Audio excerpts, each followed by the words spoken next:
भारत की जीवन रेखा, भारतीय रेल का सफ़र।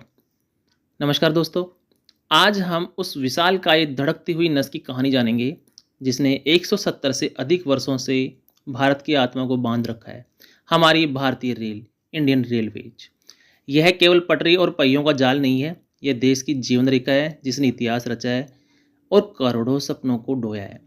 इसके भाग एक में हम जानते हैं जन्म और भाव का योग, जो 1832 से 1947 के बीच का समय है।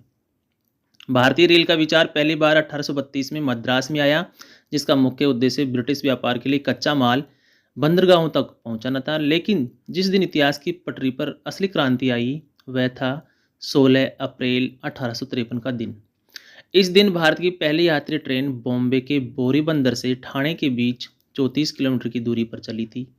पहली ट्रेन में 14 डिब्बे थे और इसे साहेब, सिंध और सुल्तान नामक 3 भाप इंजनों ने खींचा था। यह यात्रा 400 यात्रियों को लेकर हुई थी, जो परिवहन के एक नए युग की शुरुआत थी। शुरुआत में रेल लाइनों का विस्तार ब्रिटिश हितों, माल ढुलाई और सैन्य आवाजाही के लिए हुआ। धीरे धीरे कलकत्ता, मद्रास और दिल्ली जैसे प्रमुख शहरों को जोड़ा गया। 1925 में बॉम्बे विटी, जिसको अब हम CSMT के नाम से जानते हैं, बॉम्बे विटी से कुर्ला के बीच पहली विद्युत ट्रेन चली, जो आधुनिकीकरण की ओर पहला कदम था। आज भारतीय रेल का विश्व में चौथा सबसे बड़ा रेलवे नेटवर्क है। 1901 में रेलवे बोर्ड का गठन किया गया, जिससे रेलवे के प्रबंधन को केंद्रीकृत किया जा सके। भाग 2 में बात करेंगे आज़ादी के बाद का जो एकीकरण का समय है, 1947 से 1980 के बीच का।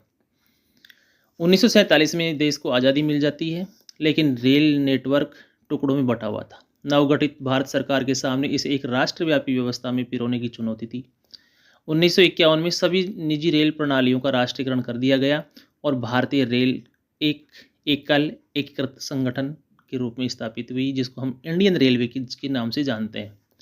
1950 के दशक में रेल नेटवर्क को विभिन्न रेलवे जोन्स में व्यवस्थित किया गया, जिससे इसका विशाल संचालन सुचारू हो सके। 1956 में भारत की पहली वातानुकूलित ट्रेन, पूर्णतः AC ट्रेन, हावड़ा और दिल्ली के बीच चली, जिसे अब पूर्वा एक्सप्रेस के नाम से हम जानते हैं।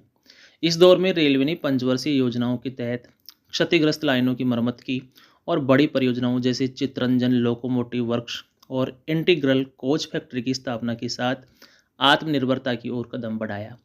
अब भाग 3 है आधुनिकीकरण और गति का दौर, जो 1980 से वर्तमान समय तक का समय है, वो इस भाग 3 में आता है।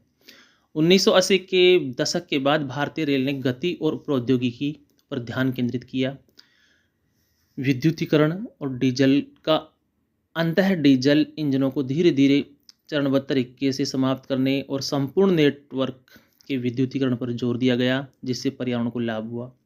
कंप्यूटरीकरण 1980 के दशक में टिकट बुकिंग का कंप्यूटरीकरण एक क्रांतिकारी कदम था, जिसने लंबी कतारों को खत्म किया और यात्रियों को सुविधा दी। शहरी लाइफलाइन 1984 में कोलकाता मेट्रो के साथ भारत में मेट्रो रेल का आगमन हुआ, जिसने लाखों लोगों के शहरी जीवन को बदल दिया।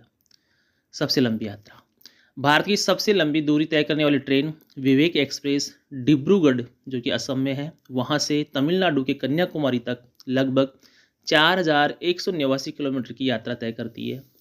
गति शक्ति और मेक इन इंडिया। आज भारतीय rail Vande Bharat express, train 18 जैसी सेमी हाई स्पीड ट्रेनों के साथ दुनिया को अपनी स्वदेशी इंजीनियरिंग क्षमता दिखा रही है, जो भारत में ही डिजाइन और निर्मित हुई है। भारतीय रेल आज भी देश का सबसे बड़ा नियोक्ता है और प्रतिदिन लगभग 2.5 करोड़ से अधिक यात्रियों को ढोता है। चाहे हिमालय के ऊंचे दर्रों में चलने वाली टॉय ट्रेन हो, जैसे दार्जिलिंग हिमालय रेलवे एक यूनेस्को विश्व धरोहर स्थल है, वहाँ टॉय ट्रेन चलती है, या कोंकण तट के मनोरम मार्ग। भारतीय रेल सिर्फ एक यात्रा नहीं है, ये हमारे देश की अखंडता, विविधता और प्रगति की धड़कन है। दोस्तों, इस वीडियो में दी गई जानकारी यदि आपको पसंद आई हो तो वीडियो को लाइक अवश्य करें।